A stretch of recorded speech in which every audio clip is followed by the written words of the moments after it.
제22대 국회 정기 국정감사는 일단 마무리됐습니다.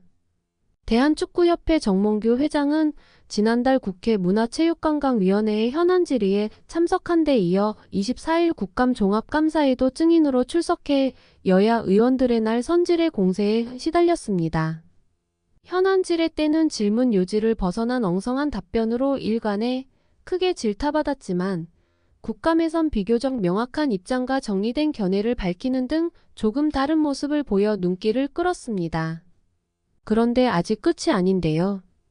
KFA에 대한 문화체육관광부 차원의 감사 최종 결과 발표가 기다리고 있습니다.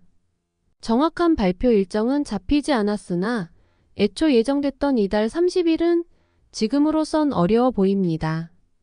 유인촌 문체부 장관은 국감 당시 감사 결과 발표가 조금 미뤄질 수 있다고 밝혔습니다. 홍명보 국가대표팀 감독 선임 과정에서 불거진 공정성 논란이 한창 들끓던 7월 기초조사를 거쳐 실지 감사를 진행한 문체부는 감독 선임에 대한 조사 결과만 중간 발표 형태로 공개했습니다. 나머지 행정 난맥상에 대한 부분은 아직 밝히지 않았는데요. 문체부는 실지 감사는 거의 마무리됐으나 최종 단계인 정 회장과 면담이 마무리되면 시일을 정하겠다는 방침입니다. 29일 서울에서 개최될 예정인 아시아축구연맹 어워즈와 각급 산하위원회 컨퍼런스 일정도 고려됐습니다. AFC의 연례 행사 중 가장 큰 규모이자 한 해를 마무리하는 의미도 담은 터라 문체부가 굳이 이 행사를 망칠 필요는 없습니다. 최종 감사 결과에 대한 체육계의 전망은 분분한데요. 알맹이가 빠진 듯했던 대표팀 감독 선임 중간 발표와 딱히 다를 게 없을 것이란 예상이 있는 반면 일각에선 추상적 내용이 아니라 수치와 팩트 중심의 사안이 집중적으로 다뤄진 만큼 수위가 상당할 것이라고 보기도 하는 상황입니다. 정확히 어떤 내용이 담길지는 파악되지 않았으나 지도자 라이선스 이수자 선정 특혜, 심판 문제, 운영비 활용 문제, 특정 에이전시와 유착 의혹 등이 종합적으로 담길 것으로 보입니다.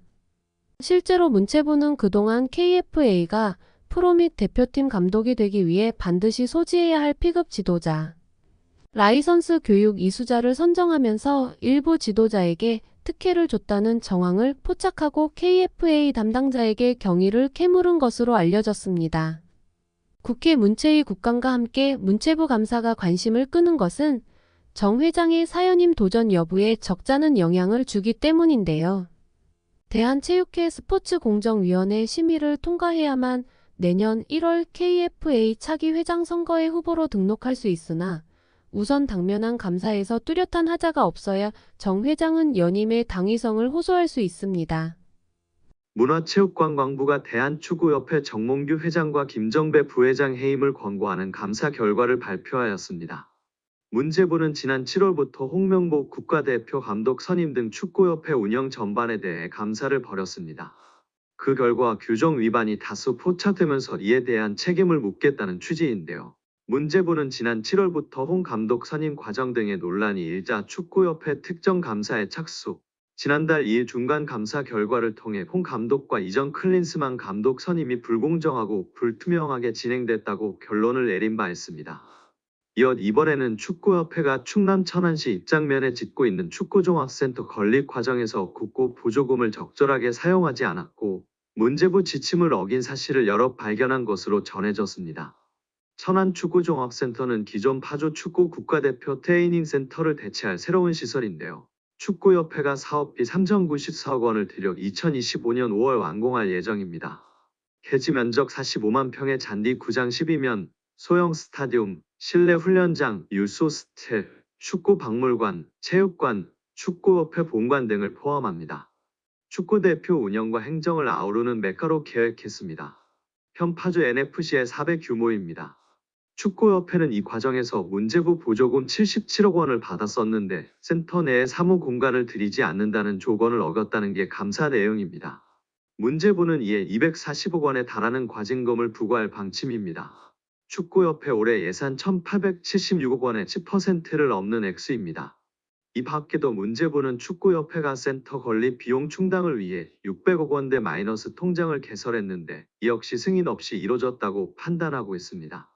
더불어 국가대표 선수 출신 A씨가 축구협회 지도자 자격증을 취득하는 과정에서 특혜가 있었고 B선수 출신 임원 B씨에게 과도한 수당을 지급한 부분 등도 문제가 있다고 보는 것으로 알려졌습니다.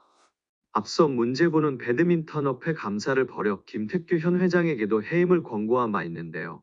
이어 축구협회 수장에게도 같은 수준 징계를 내리는 셈입니다. 다만 실제 해임은 협회 내 스포츠공정위원회가 결정하는데 현 공정위원들이 정 회장이 임명한 인사들이라 해임 권고가 실제 해임으로 이어질지는 알 수 없습니다.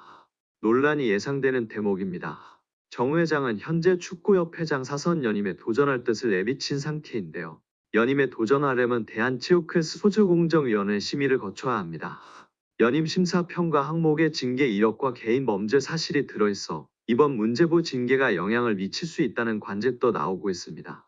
결국 5일 오후 문화체육관광부가 최종 감사 결과를 발표한 자리에서 정몽규 대한축구협회장의 자격 정지 이상의 징계를 요구했습니다. 최현준 문체부 감사관은 5일 정부 서울청사에서 대한축구협회 특정 감사 결과로 사면 업무 처리 부적정, 축구종합센터 건립 관련 보조금 허위 신청 및 차입 절차 위반 지도자 강습회 불공정 운영, 무자격자, 지도자 선임 등에 대한 관리 감독의 책임을 물어 정몽규 회장의 자격정지 이상의 징계를 요구했다고 밝혔습니다. 이와 더불어 선임 과정에서 절차적 정당성 논란을 낳은 홍명보 남자축구대표팀 감독에 대해선 전력강화위원회에서 감독 후보자 추천부터 다시 진행하는 등 선임 과정의 절차적 하자를 치유할 수 있는 방안을 강구하도록 통보했습니다. 박문성 축구해설위원이 정몽규 대한축구협회 회장을 비판했습니다. 박 해설위원이 27일 MBC 라디오 뉴스 하이킥에 출연해 정 회장에게 직격탄을 날렸는데요. 박문성 축구해설위원이 정 회장이 자진해서 사퇴하지 않는 이유를 두고 정 회장 마음속에 들어가 보지 않는 이상은 알 수 없다. 하지만 축구협회 회장 자리는 매력적인 공간이다. 우리는 축구협회장 자리를 한국 축구의 수장 정도만 생각한다. 하지만 국제축구연맹 피파가 진행하는 월드컵을 포함한 모든 국제적인 행사에 축구협회장 자리로 가면 그 의전은 사실상 거의 대통령급에 해당한다고 말했습니다. 이어 유럽에 가면 축구협회 회장 아니면 축구팀의 구단주 이런 명함이 박혀 있으면 활동하거나 비즈니스 하는데 매우 큰 도움이 된다고 밝혔습니다. 그러면서 지금까지 나왔던 많은 문제 이미 드러나 있다. 또 이번 현안 질의를 통해서 사실은 의혹이 해소되기는커녕 더 많이 부풀어졌다. 하나도 해명되지 않았다. 오히려 지금 의혹이 계속 더 추가로 나오고 있다. 특히 홍명보 한국 축구대표팀 감독 선임의 절차와 과정에 모든 것들이 다 불공정했다는 이야기들이 이미 다 어느 정도 나왔다. 이제는 지금의 이 체제 그만 끝내는 것이 옳다고 전했습니다.